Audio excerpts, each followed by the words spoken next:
자, 그러면 몇 페이지를 보시면 되냐면은 우리가 자, 25페이지부터 볼게요, 이제.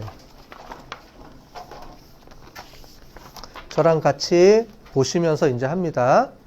25페이지 보시면 콘솔이 이렇게 나와 있어요. 아까 전에 콘솔이라고 설명드렸죠? 여기다가 바로 여러분들이 입력을 해 주시면 됩니다. 원래. 그러면 바로 다이렉트로 되는데 우리는 그렇게 안 하고요. 이 스크립트를 계속 저장해서 사용해야 되기 때문에 스크립트를 하나 따로 만들 거예요. 만들고 하는데 스크립트 만드는 방법은 이 위에 보시는 거를 제가 설명을 드릴게요.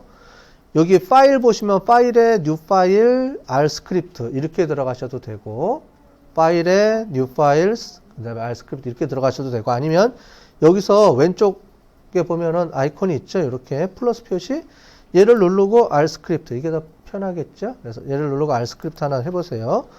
자, 그러면 왼쪽에 있는 화면이 있습니다. 그게 25페이지에 있는 우리 PPT 같이 보면서 보시면 됐어요. 위에 있는 게 스크립트예요. 이 스크립트는 뭐냐면 여러분들이 짠 코드를 저장하는 겁니다. 저장해서 여기서 실행을 시키면 여기 있는 게 밑에 콘솔로 그 값을 그 프로그램 코드를 넘겨줘요. 그러니까 여기서 바로 짜도 되는데 콘솔에서 우리는 이제 앞으로 저장하면서 사용해야 되니까 위에다가 만들어서 이제 여기 위에 이제 런이라는 게 있어요. 런. 이 런을 누르면 그 코드가 실행이 됩니다. 근데 우리는 런을 이용을 안 하고요. 우리가 간단하게 우리가 단축키를 이용해서 할 거예요. 컨트롤 엔터 치면 됩니다. 나중에 우리 해볼 거예요. 그래서 그거를 누르면은 실제로는 밑에 콘솔이 작동을 하는 겁니다. 아마 나중에 우리가 해볼 거예요. 여기서 눌러서 저장을 하면 콘솔에서 그게 찍어지고 결과치를 출력을 여기서 해줍니다. 그 다음에 여기 보시면은 environment라는 건 뭐냐면 우리가 하다 보면 변수들을 막 생성해서 저장을 해놓을 게 있을 거예요. 그러면 그 변수들을 확인할 수 있는 창이 이 창입니다. 그래서 내가 지금 어떤 변수들에다가 어떤 값들을 저장을 하고 있는지 이렇게 하는 게 이 부분입니다. 이게 프로그램 툴이기 때문에 이제 변수의 개념이 나옵니다. 변수는 조금 이따 설명을 드릴게요. 그 다음에 이제 그 밑에 있는 창은 여러분들이 데이터 파일 관리해주는 파일입니다. 여기 여러 가지 지금 이게 작동하는 엔진의 기본 소스 코드들이 저장이 되어 있는 공간이에요. 이해되셨죠? 이거를 다른 말로 영어로는 뭐냐면 workspace라고 해요. workspace. 그 workspace를 얘가 바꿔가면서 해주는 거고요. 보통 프로젝트 단위별이라든가 이렇게 만들 때 요거를 바꿔가면서 쓰거든요. 자, 그러면 우리가 제일 먼저 프로젝트를 하나 만들어 보면서 실행을 해보도록 하겠습니다. 근데 그 전에 환경 설정을 먼저 해줘야 돼요. 그래서 환경 설정하는 방법을 알려드릴게요. 여기 툴 들어가시고요. 툴. 여러분들 지금 26페이지부터 이제 하는 겁니다. 툴 들어가셔가지고 글로벌 옵션 들어가시고 툴, 글로벌 옵션. 자, 그러면 제일 중요한 게 한글을 인식해줘야 돼요. 한글 인식을. 그래서 코드 들어가시고 여기서 세이빙. 자, 코드 들어가시고 세이빙 누르시고 자, 코드 들어가서 세이빙 됐죠? 그 다음에 여기 보시면 디폴트 텍스트 엔코딩이라고 되어 있죠? 얘를 체인지 누르시고 UTF-8이라는 코드로 가보겠습니다. 기본 엔코딩 코드예요. 자, 되셨죠? UTF-8. 그 다음에 OK 하면은 여기 있는 소스 코드들을 우리가 치면은 여기 한글이라든가 이런 걸 인식할 수 있게 되어 있습니다. 자, 이렇게 되어 있고요. 그 다음에 어피어런스로 가볼게요. 어피어런스로 가보시고 여기는 텍스트 크기라든가 색깔이라든가 테마라든가 이런 걸 조정해 줄 수가 있습니다. 그래서 저는 테마를 이렇게 바꿔볼게요. 나이트 블루로 해보겠습니다. 이게 좀 검은색 화면에 흰색으로 나오는 게 이 나이트 블루인데 대부분 요즘 R 코드에서 많이 쓰는 이제 화면이 이런 거예요. 그 흰색 화면에다가 검은색으로 쓰니까 조금 잘 안 보이는 코드가 있기 때문에 대부분 요즘 많이 쓰는 게 이제 검은색 바탕에 이제 씁니다. 이렇게 쓰는 이유는 또는 색깔하고 이런 에너지 때문에 그래요. 검은색은 컴퓨터가 색깔이 없는 걸 검은색이고 흰색은요 색깔을 배합을 해서 흰색을 만들어주는 거거든요. 오히려 그렇기 때문에 이제 검은색을 선호를 하는 경우도 있고요. 그래서 어쨌든 요거 보시고 OK를 하겠습니다. 제가 OK를 하고요. 자, 그러면 다시 전체적으로 시작이 됐습니다. 자, 여러분들 좀 더 잘 보이시죠? 자, 그 다음에 이렇게 됐으면 이 상태에서 스톱을 하셔도 되고요. 아니면은 몇 가지 옵션을 제가 더 알려드릴게요. 자, 글꼴 크기가 여러분들은 뭐 눈이 보기 좋으면 이렇게 하셔도 되는데, 저는 만약에 글꼴을 좀 크게 하고 싶다, 이 전체 크기를, 그러면은 글꼴로 조정할 수도 있지만 이 패널 전체, 이 프로그램 전체에 대한 글꼴 크기 조정하려면 뷰에 들어가서 줌인 줌아웃을 해주면 됩니다. 뷰에 들어가서 줌인 해주면은 전체적으로 요 안에 있는 텍스트가 아니고요, 위에 있는 메뉴 글씨랑 이런 거 전체적으로 다 글자 크기를 크게 해줍니다. 그 다음에 요거를 줌아웃을 해주면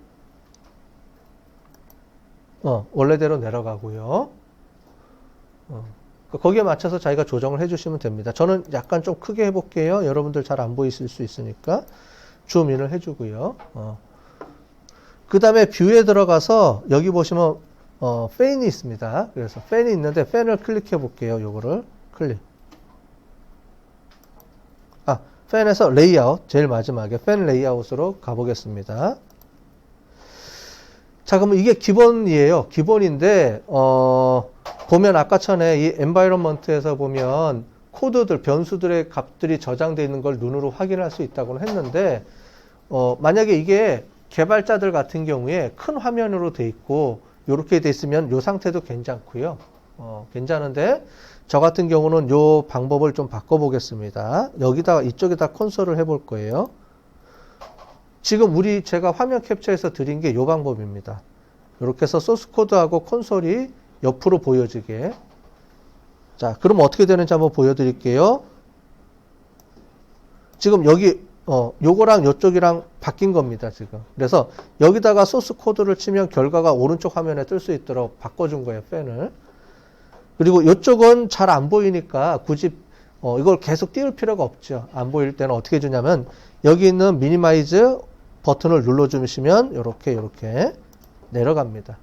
그리고 위에 하려고 그러면은 좀 얘가 요거 때문에 안 보이는데 얘를 크게 해주면 되고요. 이런 식으로 올려주거나 내려주거나 조정을 해주시면 됩니다. 그러니까 큰 화면으로 보면서 개발할 때, 분석할 때 이렇게 하고 싶으면은 요 화면이고요. 제가 지금 캡처해서 올려놓은 화면은 다 요 화면입니다. 이렇게 세팅해서 올려놓는 거니까 이렇게 하시면 되고요. 자, 오른쪽 콘솔을 봤더니 뭐가 잔뜩 뭐 써있죠. 뭐 별로 중요하지 않고, 그 다음에 우리가 결과를, 얘는 결과입니다. 결과는 보여지는 거지 실제로 저장되는 건 아니니까 이거를 중간중간 지워주면서 할 필요도 있겠죠. 그럴 경우에는 어떻게 하냐면 위에 보면 빗자루 모양이 있어요. 항상 이 전체 이제 전체 화면 중에서 이 오른쪽마다 뭐가 있냐면은 빗자루 모양이 있습니다. 얘랑 얘를 지워주면 어떻게 되냐면 얘가 싹 지워지죠. 그 다음에 왼쪽에 보시면 여기도 빗자루 모양이 있습니다. 빗자루 모양인데 얘는 지금 지울 게 없죠. 변수를 지워주는 건데 이런 게 있어요. 우리가 어떤 변수를 데이터를 가공할 때 초기 데이터를 갖고 온 다음에 막 뭔가를 처리를 해줘요. 그죠? 뭔가를 막 처리해주면 이쪽에 변수가 막 쌓입니다. 그리고 딱 했더니 에러가 났어요.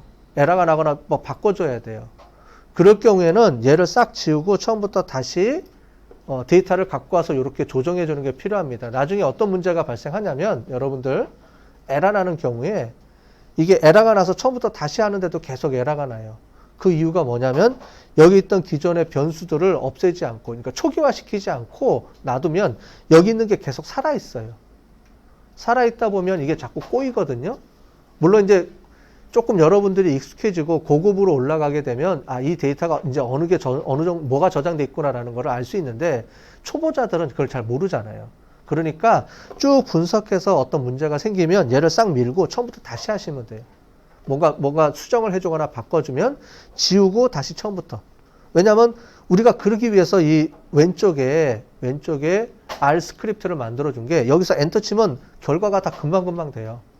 시간이 얼마 안 걸려요. 그러니까 굳이 그걸 가지고 고민하지 마시고 만약에 하다가 조금 모르겠다, 헷갈린다, 뭐 바꿨는데 자꾸 뭐가 에러가 뜬다 그러면 한 번씩 밀어주고 다시 처음부터 하면은 여러분들이 몰랐던 게 다시 리셋되면서 제대로 데이터가 연결돼서 작동할 수도 있거든요.